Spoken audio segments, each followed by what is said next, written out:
Hey, it's Craig Fisher, and this is the Hiring Humans podcast. This is the place where we talk about your mental sanity, your wellness, your health in the wake of this amazingly strange job market. Whether you're a job seeker or an employer, there's something good for you here because we're all going a little nuts right now. I'm here with Carrie Corcoran and Megan McCarthy, as always, my partners in employment crime or unemployment crime, and there are crimes happening, and we're going to talk a little bit about that today. There are scams amok. It's crazy. So, Megan, do you want to start us off with what you've seen recently, and then Carrie, I think you've got a couple of stories to share. I do. Yeah. So really, Carrie brought this anecdotal story to me, but what I've seen recently is that it's gone up. And Craig, I know you have the stats for this between 2019 and 2023, but it's just gone up so much. My prior experience with Hilton and HR, we saw this a lot where you're asking for money, you're asking for social security numbers, you're asking for banking information. No. So apparently that's gone up a lot in recent days, including the fact that LinkedIn had to, I guess, put together a verification process for recruiters to say, we're legit. So, I think that that's something that Carrie can kind of allude to in her stories, but we're seeing that more and more as of today, as of today. Wow. That's okay. So that is crazy. And the fact that LinkedIn has taken such drastic steps is important. So, Carrie, what happened to you? So when I was working for a regional bank, there was someone who was trying to scam they were spoofing the bank and they were trying to spam potential candidates. And one of the people who thought she was actually being interviewed, she ended up paying $1,000. Wow. And I don't know whatever happened to that, whether she got any resolution, whether she got her money back or anything like that. But that was back in, I want to say that was even 2021. So back then, I mean, it's more prevalent now, but back then it was still just coming out, and people were trying to figure out, scammers were trying to figure out, okay, how do I do this? How to get money from people? So like Megan said, never, ever, ever pay for anything when it has to do with your job search and applying for jobs. So the most recent one now, which was really fascinating to me, Megan coached me on what catfishing is. And there was someone who had spoofed and created an account spoofing the realist recruiter, which is Joel, and I forget how to pronounce his last name, Legrade or something like that. And I know him personally, and I've had conversations with him. We all know him. I mean, he's a great guy. And this person reached out to me, and I did think that it was him. It was on TikTok. I was like, okay, well, this is cool. Joel's saying hi. And so he said hello. And then he said, so are you currently working? And, me thinking it was Joel, I was like, hey, what's going on? No, I'm currently looking for a job. And then he was like, well, I've got a great opportunity for you. You need to jump on this. Here's my number. Text me. And I was like, okay, that seems a little sudden, but okay, Joel, let's see what you got going on. So to clarify, we're talking about Joel Lalge. Yes. Right. Yeah. Okay. Huge influencer in the market for those that don't know. Good dude. Very solid human. Yeah. I feel really bad that this happened, and we could talk about that. But yeah, Carrie, continue to share your story. But yes, absolutely. And so I said, and this was I think this was on a Friday or something. And I said, I'll get back to you on Monday. Got a lot going on, so I can't focus on this right now. And then the next message was, oh, I work on weekends. Don't miss out on this. You're going to miss out on this if we don't talk. And so then I was like, okay, spidey senses kind of going off here. And I looked at the number and I looked up the area code and I was like, well, Joel lives in Milwaukee and this is a Delaware number. Mm-hmm. So first red flag. Then I went to Joel on LinkedIn and I sent him a message and I was like, hey, did you send me a message on TikTok? And he responded, question, what? Mm-hmm. And so I was like, okay, second flag right there. And trying to remember. Oh, and then I went to like Joel's original, like his website from LinkedIn and looked for his true TikTok account. Mm-hmm. And I was like, okay, these don't match. This guy is spoofing him. Mm-hmm. And so at that point, I blocked him, of course, and let Joel know, and I reported him. But I was a little surprised that happened on TikTok, and I don't know why I would be surprised because it happens on Facebook all the time. So that was my unique experience. But I did not get scammed. I did the research. So if it looks too good to be true, it probably is, and do the research. So it's interesting. I've got a very public profile, right? And my profile is copied and used for things like that all the time, constantly. I'm constantly asking Instagram and Facebook and other places to shut it down. This person's impersonating me, and other people that I know will contact me and say, hey, someone's reaching out to me pretending to be you. They're not saying it's your name, but it's your photo and your kids' Likeness. pictures. And right. Yeah, no, it's my actual, there's lots of pictures in there, right? That's part of my strategy. But how dangerous is that, right? And Huge. When I asked a friend about it, who is a cyber detective, he said, listen, there's nothing you can do about that. Most of the time, that is a Russian syndicate of some sort running these scams, and they're doing it out of a call center, and it's driven by AI and like all kinds of crazy things.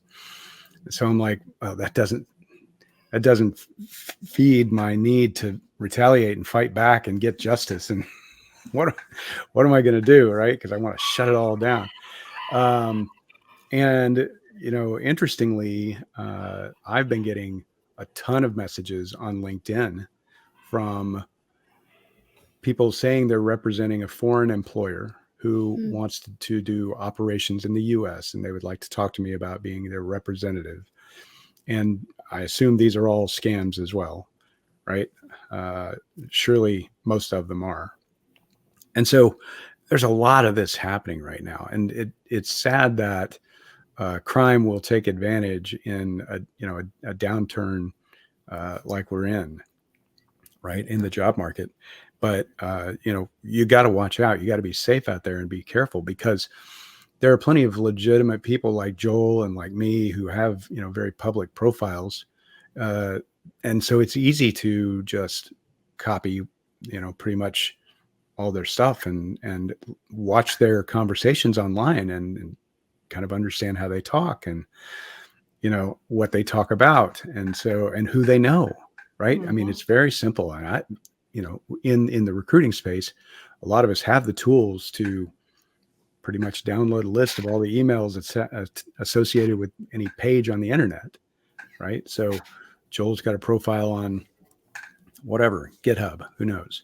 And he's ever interacted with anyone there. You can find all those people and get their contact information. And this is, it's easily done. All this data can be mined with a click of a button.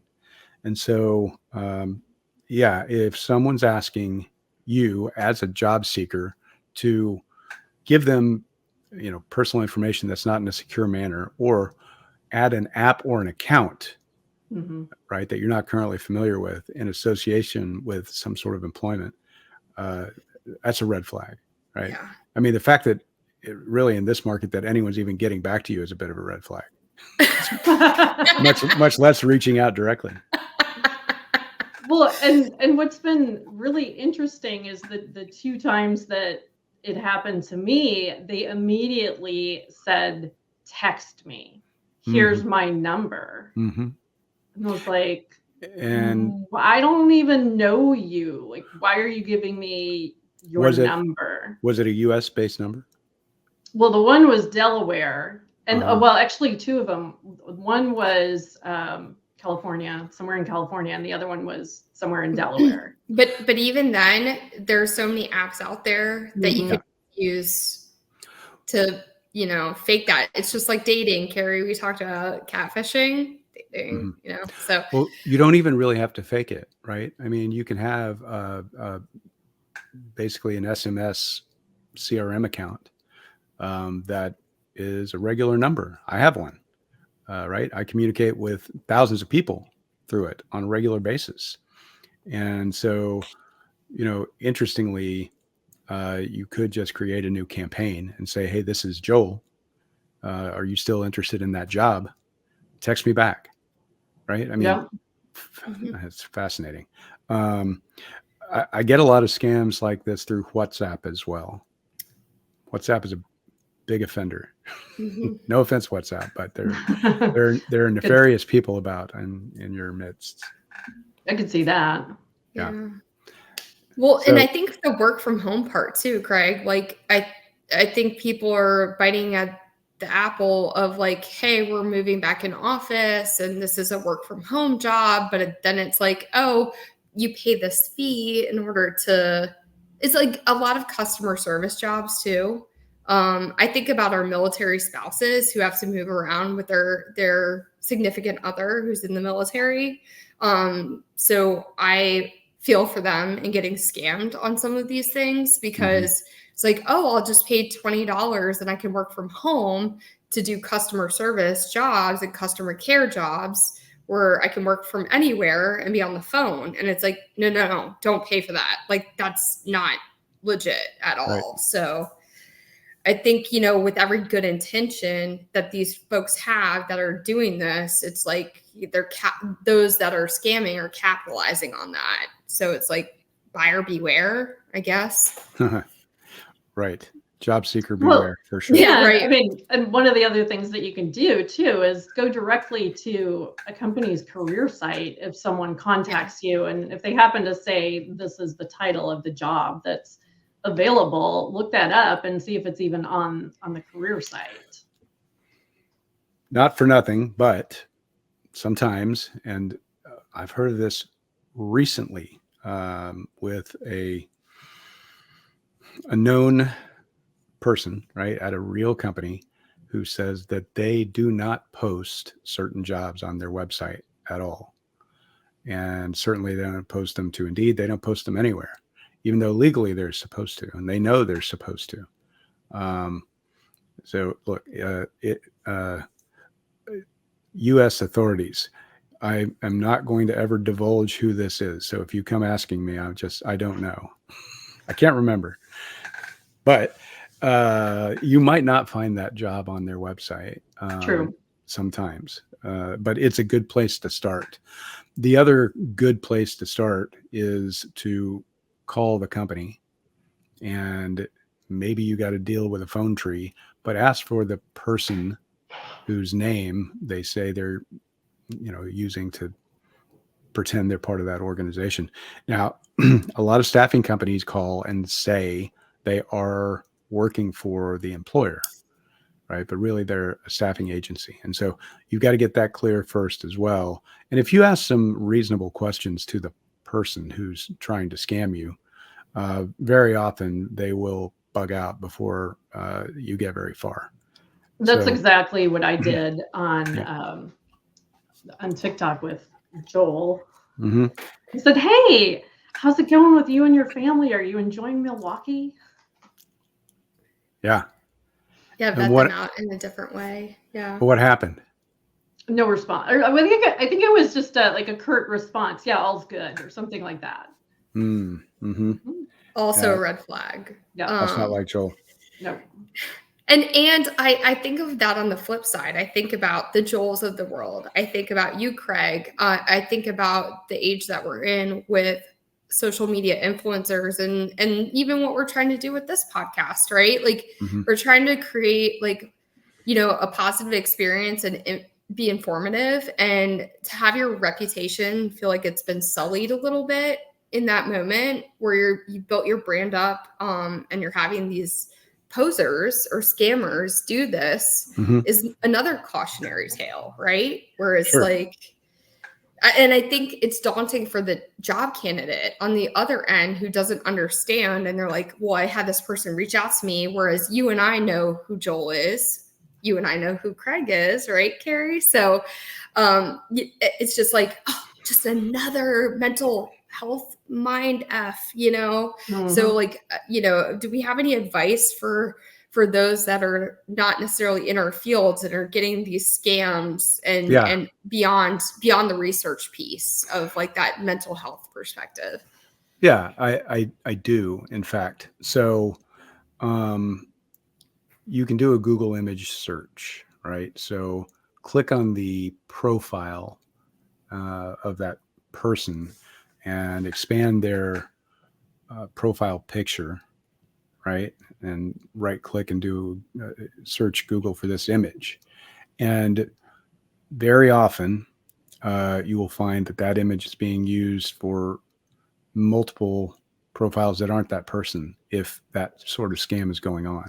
So I do this for myself on a regular basis because I've had this doppelganger issue for 10 years. People have been doing it. I mean, it's just when there's a lot of pictures of you out there on the internet and you have a lot of public conversations online, I mean, it's fairly straightforward to do this.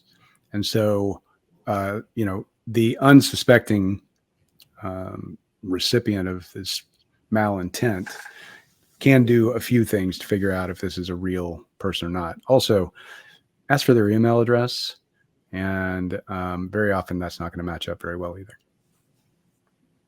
Yeah, I agree. Well, and it goes back to if they're contracting, vet them out. So if they're contracting with the company as a recruiter, they might not have that company email address, but you can certainly vet that. Well, but if they're real, if they're pretending to be someone you'll be able to figure it out with that email address most of the time. True. Yeah, right. Depending on who it is. Right. You're right. Yeah. Yeah. And the other thing that I'll point out that has happened over the years, because I know we think about this as a US based issue, it's very global. A lot of resumes have someone's image on them if they're outside of the US. That's not a US based best practice. Right. So again, just thinking of it from that perspective of like when you're looking at your resume, ageism, discrimination is a thing. So people will ask that as part of the scam. They'll say, can you show me a picture? That's another red flag, especially if you're US based. Right. I've seen that in the past as well. So something for. Interestingly, I've been only using profile photos of me with my wife for the last few years, and the spoofing has gone down because it's easier to spoof someone when it's just a solo picture of them, right? And so that's one thing, one tiny little thing for those of you who have public profiles. Just kind of be aware that could help. Yeah, that's a good tip. I haven't seen or heard about that one before, so that makes sense. Right. Well, and I don't directly recruit a lot. I do some, but mostly it's through a network of people who know me pretty well, and I don't care if they see a picture of me with my wife. That's fine. But the scammers won't usually use something like that. Yeah, that's good to know.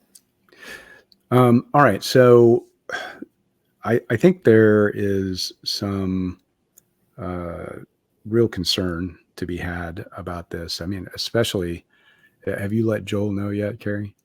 I did, and I let him know that I reported it too. And he's like, "Oh, you're not the first one." Good. Okay. Well, so yeah, he has the same issue, and if he's aware of it, that's great. But if you do, as a job seeker or anyone else, get reached out to by someone pretending to be someone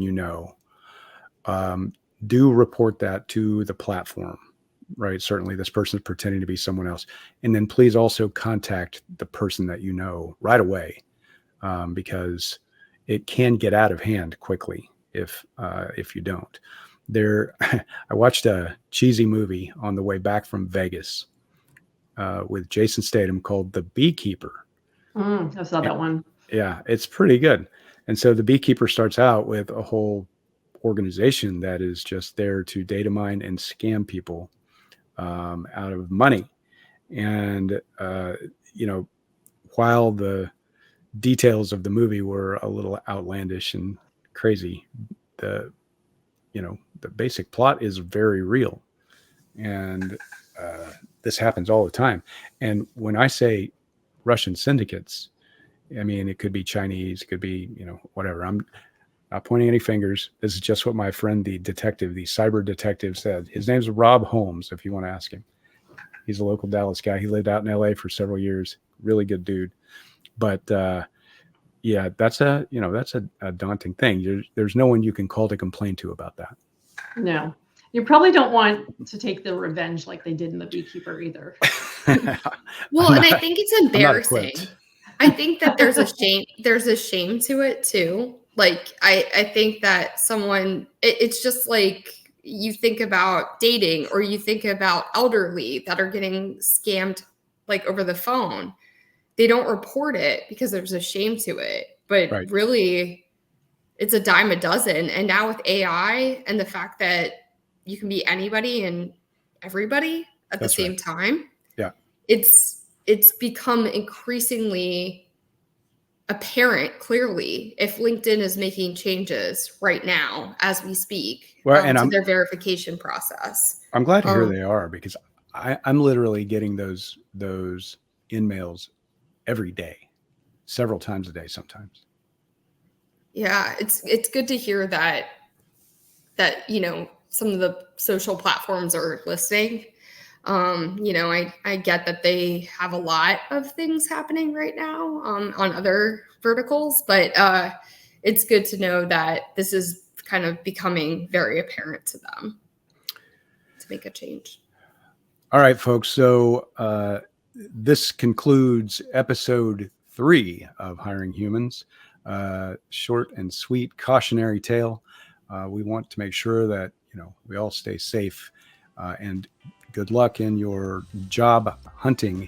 And if you're an employer, good luck in keeping in touch with candidates and ensuring them that you are a safe place to work and a safe place to do business with.